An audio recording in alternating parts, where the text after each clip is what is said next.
আমার মেয়ে আমাকে তার বাড়িতে ডেকেছিল কারণ সংসারের কাজকর্মে তার কিছুটা সাহায্য প্রয়োজন ছিল। আমি সেখানে গেলে জামাই আমাকে খুব আন্তরিকতার সাথে স্বাগত জানালো। মনে হলো আমার মেয়ের থেকে জামাই বেশি খুশি হয়েছে আমাকে আসতে দেখে। এক রাতে যখন সবাই বিশ্রাম নিচ্ছিল, আমার জামাই আমার পাশে এসে বসল এবং বলল, মা, আপনার মেয়ে আজকাল আমাকে কোনো সময় দেয় না। সংসারের দায়িত্ব, কাজের চাপে সে খুবই ক্লান্ত হয়ে পড়ছে। এখন আপনি আমার শেষ ভরসা। কিছু বোঝার আগেই জামাই আমাকে, আমি ৪০ বছর বয়সী একজন মহিলা। আমি আগে থেকেই অনেক সুন্দর ছিলাম, যা আমি এখনও ধরে রেখেছি। আমাকে দেখলে কেউ বুঝতেই পারে না আমার বয়স ৪০। এই বয়সেও আমি সবসময় মডার্ন ড্রেস পরে থাকতাম। এই কারণে হয়তো আমার মেয়ের জামাই আমাকে অনেক পছন্দ করত। জামাই আমাকে অনেক ভালোবাসে। দয়া করে গল্পগুলো ভালো লাগলে ভিডিওটি লাইক, শেয়ার এবং চ্যানেলটি সাবস্ক্রাইব করো প্লিজ। একদিন মেয়ে প্রিয়া ফোন করে বলল, মামা, তুমি এলে ভালো হয়, তোমার রান্না করা সবজি খেতে ইচ্ছে করছে। আমি ওদের বাড়িতে পৌঁছাতেই জামাই আন্তরিকভাবে স্বাগত জানালো। ফ্রেশ হয়ে মেয়ের পছন্দের খাবার রান্না করতে গেলাম। খাওয়া শেষে প্রিয়া বলল, মা, তোমার হাতের রান্না খেয়ে আজ অনেক ভালো লাগলো। আর জামাই মৃদু হেসে বলল, অনেক দিন পর এমন তৃপ্তি পেলাম, অসাধারণ হয়েছে। তখন প্রিয়া হেসে বলল, মা, তুমি এত সুন্দর করে রান্না করো, আমি তো তোমার মতো ভালো রান্না করিই না। আমি দুজনকেই শান্ত করে বললাম, আরে বাবা, ছোটখাটো কথা নিয়ে এত চিন্তা করো না, পরিবারে মজাটা চলতেই থাকে। খাওয়া শেষ হওয়ার পরও প্রিয়া তার ঘরে চলে গেল বিশ্রাম নিতে, আর জামাই আমাকে সাহায্য করার জন্য রান্নাঘরে এলো বাসনপত্র ধুতে। সে আমার দিকে হেসে বলল, শাশুড়ি মা, আপনার রান্নায় সত্যিই জাদু আছে, আজকের খাবারটা একেবারে মন ভরিয়ে দিল। আমি কিছুটা লজ্জা পেলাম, আর এই বাড়িতে আসছি থেকেই জামাই যেন আমার পিছন ছাড়ছেই না, তাই আমি কিছুটা অস্বস্তিতে পড়েছিলাম। আমি যখন আমার মেয়ের বাড়িতে এলাম, তখন দেখলাম কিছু যেন ঠিকঠাক নেই। প্রিয়া আর তার স্বামী কুণালের মধ্যে একটা দূরত্ব কাজ করছে। প্রথমে বিষয়টি খুব একটা গুরুত্ব দিইনি, ভাবলাম হয়তো কাজের চাপ বা অন্য কিছু নিয়ে ব্যস্ত। কিন্তু পরের ৩ দিন ধরে লক্ষ্য করলাম রাতের বেলায় তাদের ঘর থেকে চাপা গলার আওয়াজ আসছে, যা আমাকে উদ্বিগ্ন করল। একদিন কফির অজুহাতে প্রিয়ার রুমে গেলাম। সেখানে গিয়ে দেখলাম প্রিয়া মোবাইল নিয়ে খুব ব্যস্ত, আমার সঙ্গে কথাও বলছে না। আমি তার হাত ধরলাম আর মোবাইলটা সরিয়ে রেখে বললাম, মা, তুমি কি আমার সঙ্গে একটু কথা বলবে? প্রিয়া মোবাইলটা রেখে মৃদু হাসল। তারপর বলল, মা, বল, কি বলবে? আমি বললাম, গত কয়েকদিন ধরে তোমাদের মধ্যে কিছু সমস্যা দেখছি, সব ঠিক আছে তো? তোমাদের সম্পর্কে যত্ন নেওয়া খুব জরুরি। জীবনের অনেক সময় একসাথে কাটাতে হবে, তাই ছোটখাটো বিষয়ে মনোমালিন্য যেন বড় কিছুতে পরিণত না হয়। প্রিয়া কিছুক্ষণ চুপ থেকে বলল, মা, আসলে সমস্যা কুণালের সঙ্গে। ও সবসময় ঝগড়া শুরু করে, আমি কখনো কিছু বলি না। আমি প্রিয়াকে বললাম, সম্পর্কে কথা বলা খুব জরুরি। একের অপরের কথা শুনলে অনেক সমস্যা মিটে যায়। আশা করি তোমরা দুজনেই এটা নিয়ে ভাববে। রাতের খাবারে প্রিয়া আমার দিকে তাকিয়ে বলল, মা, আপনি জানেন আমি কতটা ক্লান্ত? প্রতিদিন ট্রেনের দীর্ঘ যাত্রা, তারপর দেরি করে বাড়ি ফেরা। এখন আপনি আছেন বলে কিছুটা স্বস্তি পাচ্ছি, নইলে এত কাজ সামলে বিশ্রামের সুযোগই পেতাম না। তার কথায় আমি বুঝলাম যে প্রিয়া অনেক দিন ধরে খুব ক্লান্ত, আর জামাই হয়তো তার কাজের কারণে ঠিকভাবে খেতে পারছিল না। এটা ভেবে মনে হলো ওরা আমাকে কয়েকদিনের জন্য ডেকেছে, যাতে আমি এসে কিছুটা হালকা করতে পারি। এদিকে জামাইও কিছুটা ব্যস্ত ছিল। যেদিন আমি প্রিয়ার সাথে কথা বলছিলাম, সেদিন সন্ধ্যায় হঠাৎ জামাই বাড়ি ফিরল। আমি হাসি মুখে বললাম, আজ তাড়াতাড়ি এসেছ, ভালো হয়েছে। কিন্তু জামাই বলল, না মা, আজ আমার বসের ৫০তম জন্মদিন, আর ৫ তারকা হোটেলে একটা বড় পার্টির আয়োজন হয়েছে। সেখানে আমরা বিশেষভাবে আমন্ত্রিত। শুধু আমরা নয়, পুরো পরিবারকেই ডাকা হয়েছে, তাই আপনাকেও আমাদের সাথে যেতে হবে। প্রিয়াও যোগ করে বলল, মা, তুমি বাসায় একা বসে কি করবে? তুমি তো এখানে এসেছ আমাদের সাথে, চলো, একটু আনন্দ করবে। আমি প্রথমে রাজি হচ্ছিলাম না, কিন্তু ওরা দুজন পীড়াপিড়ি করতে থাকল। শেষে ভাবলাম, সত্যিই তো, একটু বাইরে যাওয়া যাক। আমিও ওদের সাথে পার্টিতে যাওয়ার জন্য প্রস্তুতি নিলাম। আমি রাজি হয়ে আমার প্রিয় গোলাপি শাড়িটা পরে নিলাম। যখন আমি রেডি হয়ে বেরোলাম, জামাই কুণাল মুচকির এসে বলল, মা, আজ তোমাকে শাশুড়ি বলতে লজ্জা লাগছে, তোমাকে তো নায়িকার মতো লাগছে। আমি হেসে বললাম, আরে, বেশি প্রশংসা করতে নেই। জানি না কেন জামাই এখন এভাবে কথা বলছে। কিছুক্ষণ পর আমরা সবাই পার্টিতে পৌঁছালাম।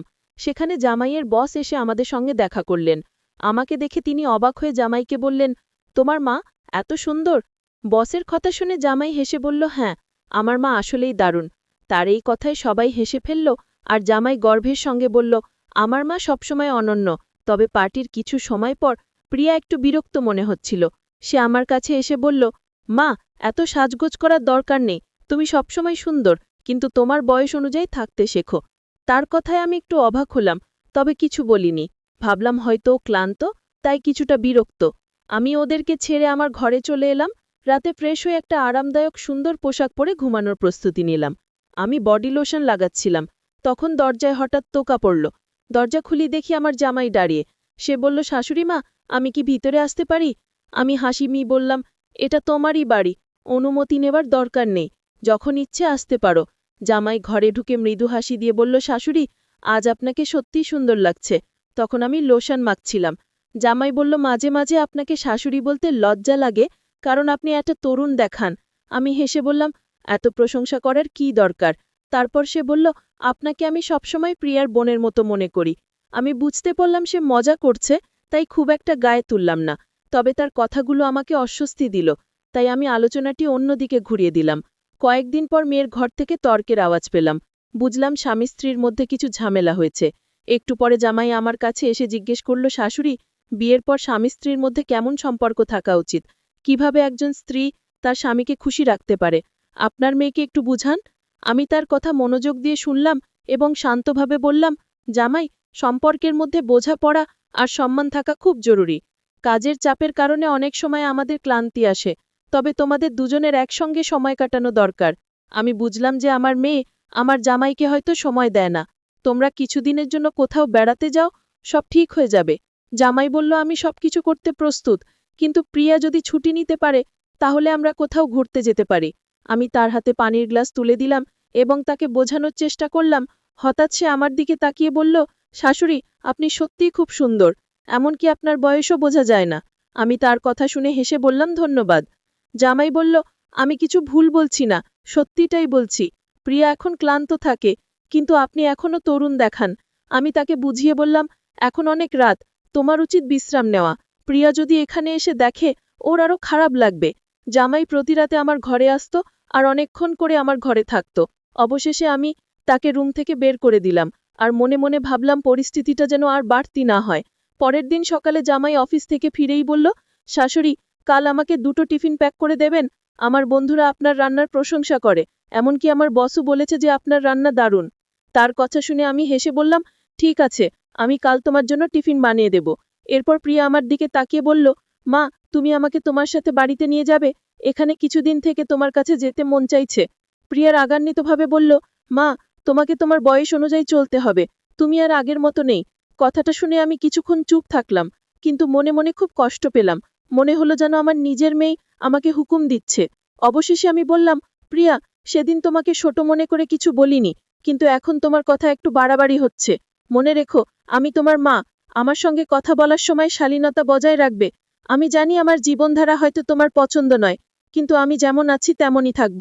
তুমিও যদি তোমার আচরণে কিছু পরিবর্তন করো, তাহলে সম্পর্কগুলো আরো ভালো হবে। কিছুক্ষণ পর আমি রান্নাঘরে চলে গেলাম মনটা শান্ত করার জন্য। খাওয়ার সময়ও তেমন কিছু বলিনি। ঠিক সেই সময় জামাইয়ের ফোন এলো, মা, আমি ফিরছি, তুমি প্রস্তুত তো? আমি তাড়াতাড়ি প্রস্তুত হয়ে অফিসে গেলাম। ওকে দেখে মনে হলো বেশ ক্লান্ত, তবে সবসময় খুব যত্নশীল। ওর আচরণে একটা শান্তি পাই। কিছুদিন পর ওর অফিসের বন্ধুরা আমার রান্নার প্রশংসা করে বলল, আপনার রান্না দারুণ। জামাইও মাঝে মাঝে বলতো, মা, তোমার রান্নার মতো কেউ পারে না। এসব ছোট ছোট কথা আমার মন ভালো করে দেয়া। মনে মনে ভাবি, সম্পর্কগুলোর যত্ন নিতে হয়। সকালে নাস্তার সময় জামাই বলল, মা, আজ একটু তাড়াতাড়ি ঘরের কাজ শেষ করবেন, আপনাকে আবার আমার অফিসে যেতে হবে বসের সঙ্গে দেখা করার জন্য। আমি রাজি হয়ে গেলাম।